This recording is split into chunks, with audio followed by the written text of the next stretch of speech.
pada presentasi kedua tentang tinjauan terkini pencegahan primer dan sekunder kanker hati yang akan disampaikan oleh Profesor Dr. Rino Alvanidani, SPPD KGH Inasim. Prof. Rino saat ini menjabat sebagai Ketua Divisi Hepatobiliar Departemen Ilmu Penyakit Dalam FKUI RSCM. Beliau juga adalah mantan Presiden APASL, Asosiasi Penyakit Liver Asia Pasifik. Saya persilahkan Prof. Rino untuk menyampaikan presentasi. Baik, terima kasih.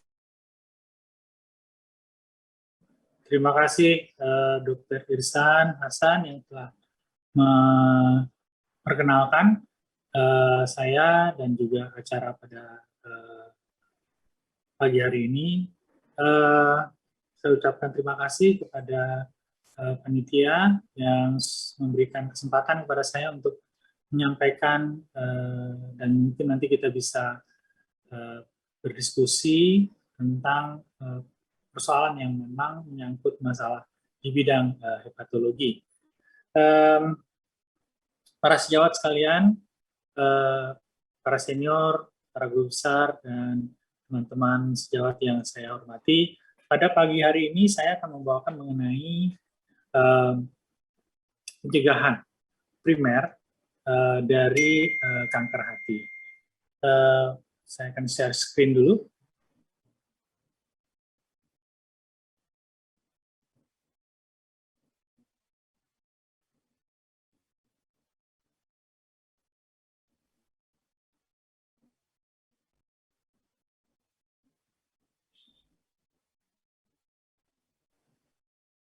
Ya, mohon informasi sudah terlihat? Terlihat, Prof.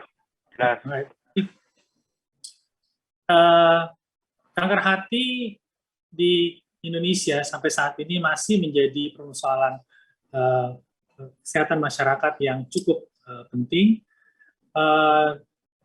karena terutama pada laki-laki, kanker hati ini berada pada data yang terakhir menunjukkan bahwa kanker hati berada pada urutan kelima dari seluruh kanker yang ada di Indonesia. Dan saat ini kematian yang termasuk kematian yang terbanyak setelah kanker paru-paru, kanker payudara, dan kanker leher rahim.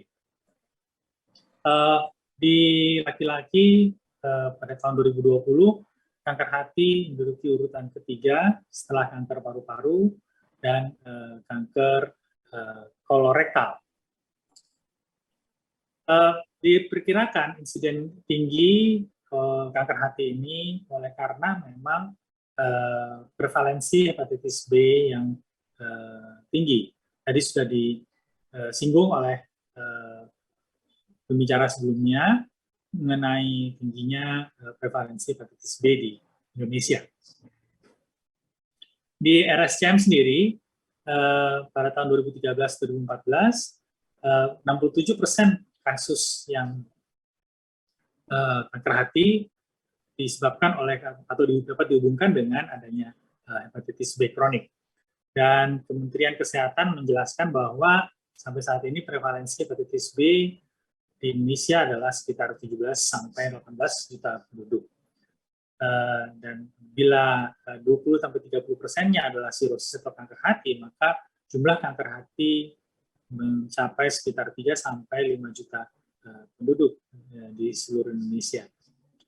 Tidak heran maka dicatat pada tahun 2012 kematian oleh karena kanker hati mencapai 746.000. Sayangnya kanker hati yang datang ke rumah sakit sudah dalam kondisi yang cukup lanjut sehingga ketahanan hidup pasien yang kami catat dalam pasien-pasien yang berobat ke rumah sakit Cipto Mangunkusumo hanya berkisar 146 hari atau sekitar 5 bulan. Sehingga ini menunjukkan bahwa banyak kasus-kasus yang sudah terlambat dan datang ke fasilitas-fasilitas kesehatan. Memang yang jadi masalah adalah bahwa mereka-mereka yang mempunyai kondisi risiko tinggi, misalnya terinfeksi virus hepatitis B tadi, tidak mempunyai gejala apa-apa pada awalnya, dan bahkan bila sudah terjadi kanker hati sekalipun, kondisi ini tidak memberikan gejala pada awalnya, sehingga penanganan secara dini memang sulit. Nah, jumlah kanker hati dari tahun ke tahun ternyata meningkat terus, dan di tahun 2019 dalam catatan kami kasus yang ada di Rumah Sakit Cipto Mangunkusumo, yaitu kasus baru saja adalah sekitar 160 kasus baru di catatan kami. Risiko kanker hati ternyata juga berhubungan dengan kondisi keluarga.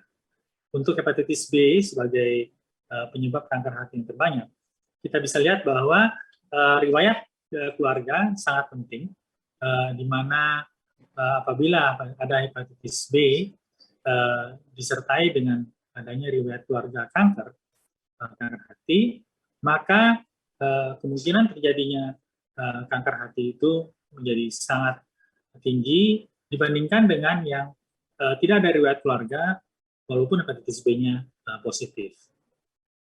Sedangkan mereka-mereka yang ada riwayat keluarga tanpa riwayat hepatitis B atau tidak ada riwayat keluarga sama sekali, lebih kurang risikonya hampir sama. Dan kemudian mereka-mereka yang mempunyai riwayat keluarga positif dengan hepatitis B biasanya terjadi kanker pada usia yang lebih muda dibandingkan dengan yang tidak ada riwayat keluarga. Namun selain dari faktor hepatitis B, maka kondisi-kondisi lain juga dapat menyebabkan risiko, jadi kofaktor untuk terjadinya kanker hati. Seperti misalnya penggunaan alkohol, diabetes, kondisi metabolic syndrome, fatty liver, genotip tertentu dari hepatitis B, serta juga tidak adekuatnya pemberian antivirus. Tadi sudah disinggung pengobatan dari hepatitis B oleh bicara sebelumnya. Lalu apa saja faktor-faktor risiko terjadi kanker hati? Memang cukup banyak, yaitu infeksi virus, baik hepatitis virus B maupun hepatitis C, adanya sirosis hati, pelemakan hati, penggunaan alkohol, merokok, jamur aflatoksin, dan juga obesitas. Ini beberapa faktor-faktor risiko yang tercatat dapat meningkatkan kemungkinan terjadinya kanker hati. Sebenarnya untuk penyakit virus, maka kita lihat perlu waktu yang cukup lama untuk bisa terjadinya kanker hati. Untuk hepatitis B, diperkirakan waktu sekitar 15-30 tahun setelah terjadi sirosis, kemudian terjadi kanker hati. Walaupun untuk hepatitis B bisa saja terjadi kanker hati tanpa melalui sirosis.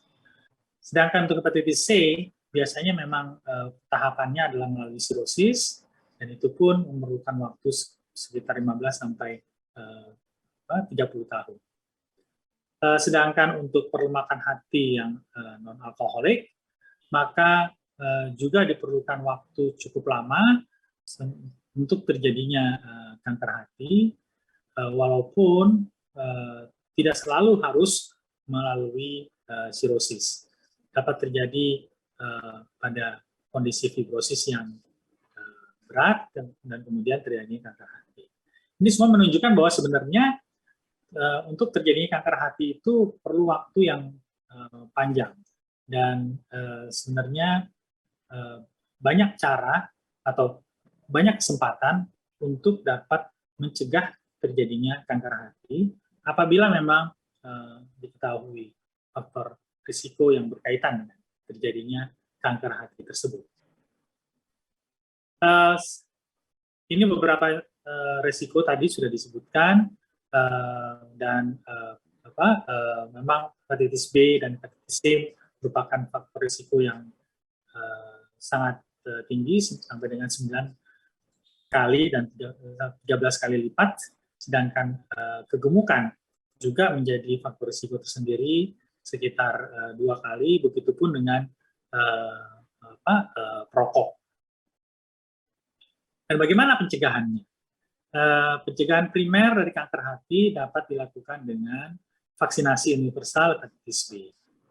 Dan selanjutnya, untuk penyakit hati yang lain, tentu dapat dicegah agar sirosis dan kanker hati dapat dicegah dengan pengobatan antivirus hepatitis B, serta modifikasi gaya hidup yang sehat. Ini khususnya untuk mencegah obesitas dan juga perlemakan dari hati.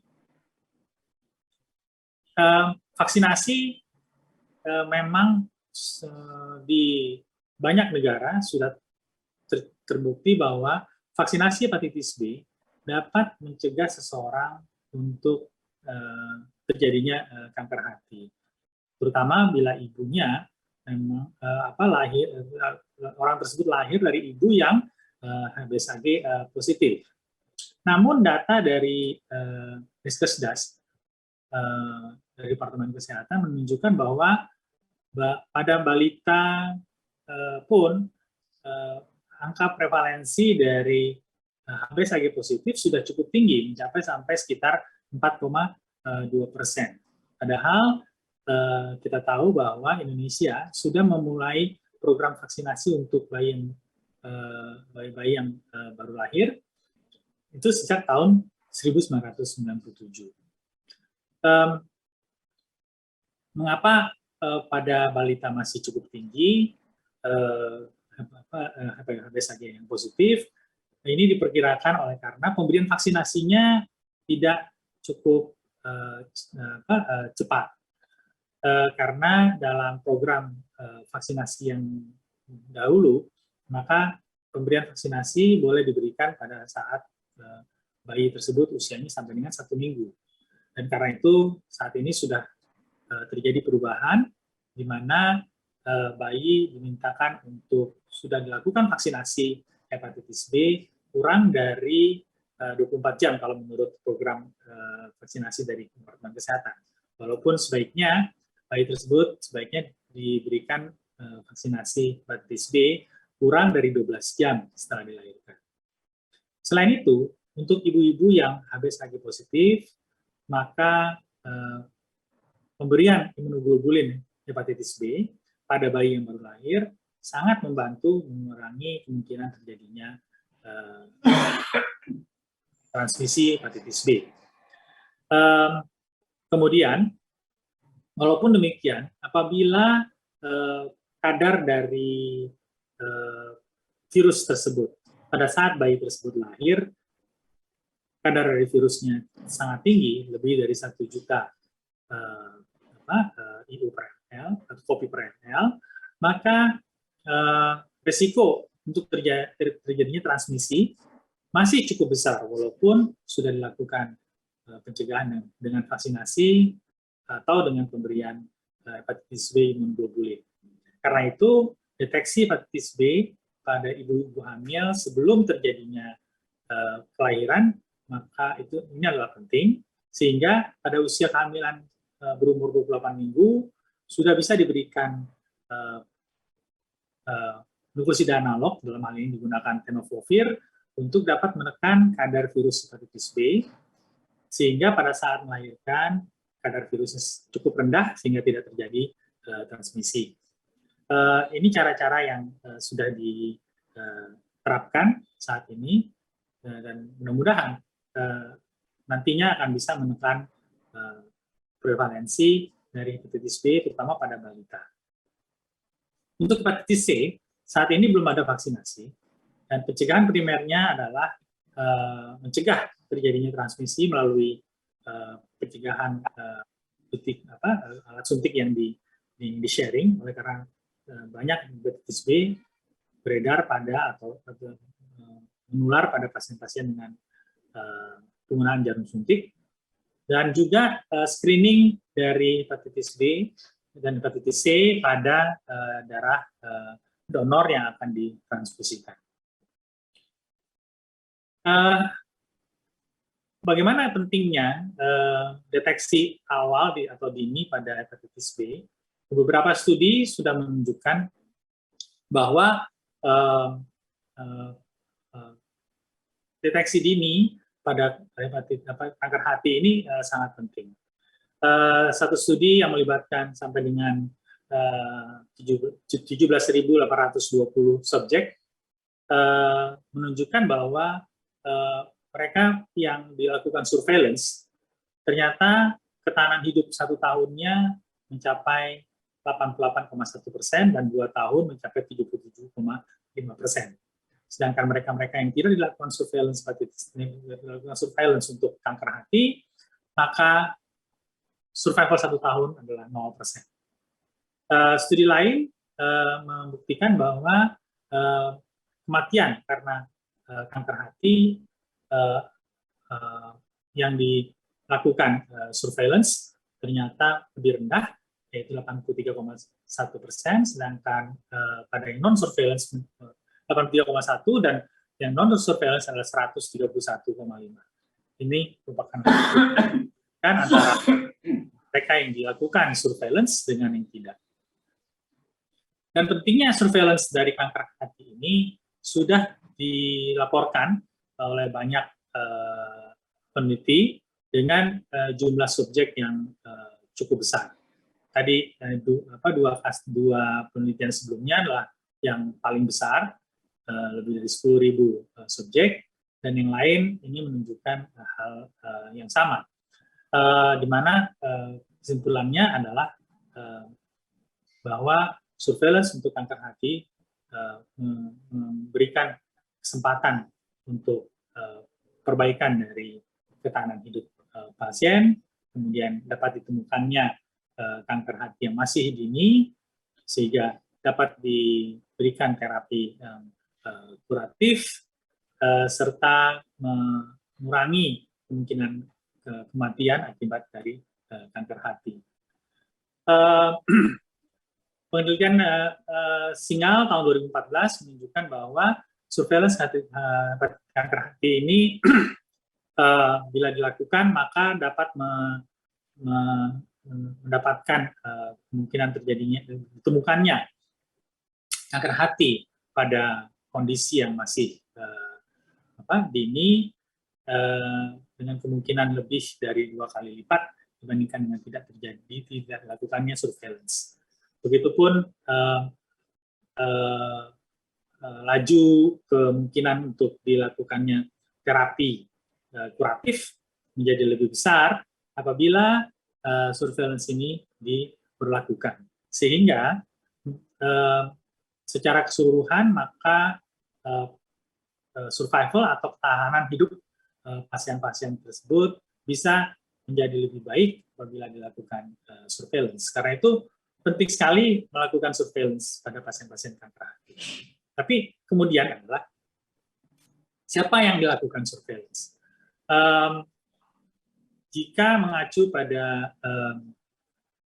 konsensus oleh Perhimpunan Peneliti Hati Indonesia tahun 2017, maka pengawasan atau monitoring setelah surveillance dilakukan pada pasien sirosis hati.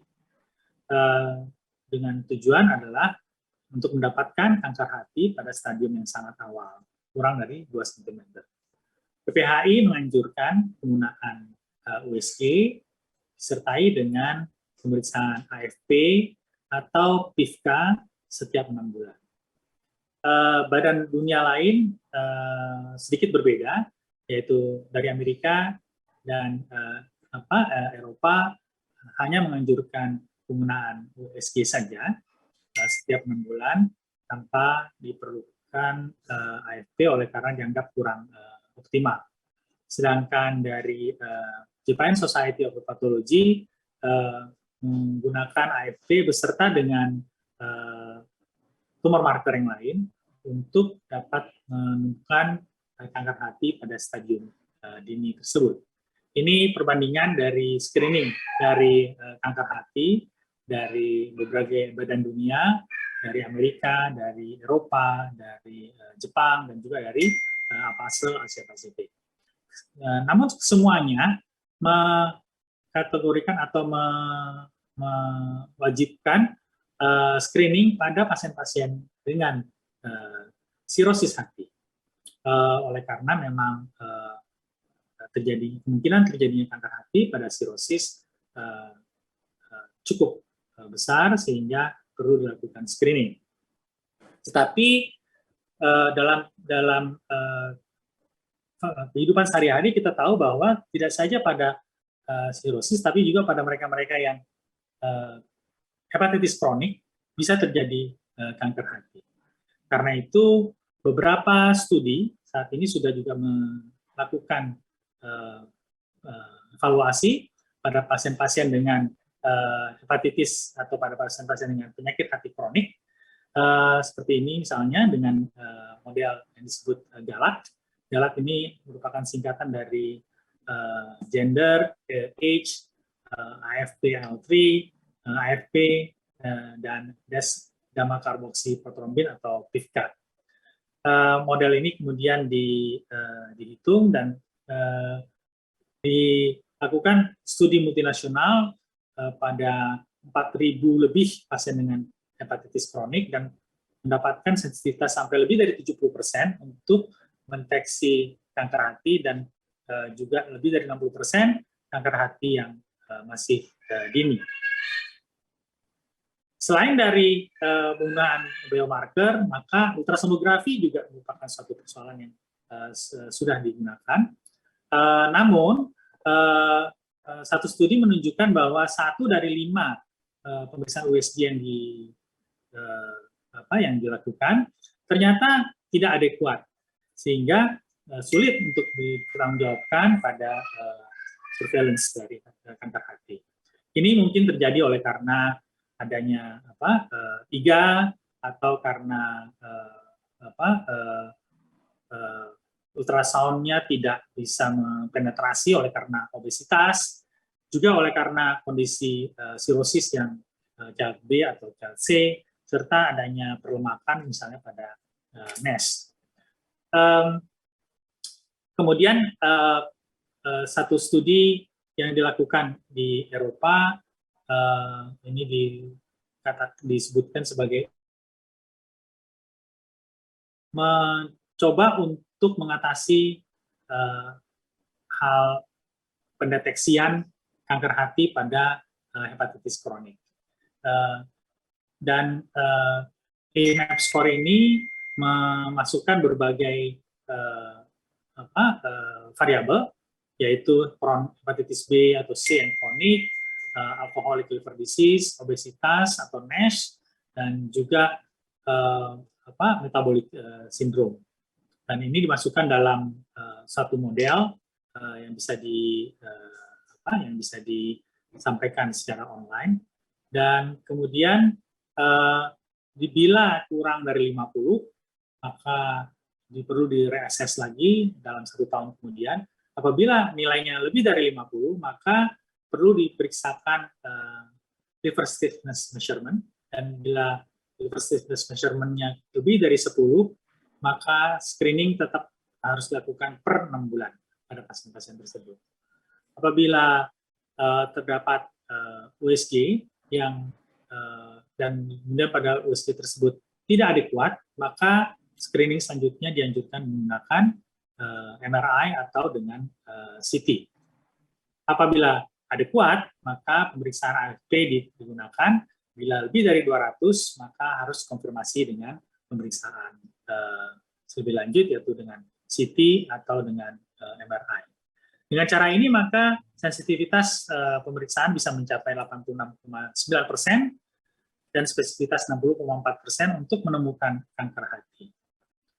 Sejawat sekalian, sebagai simpulan, kanker hati saat ini masih sulit ditangani dan seringkali datang dalam stadium yang lanjut.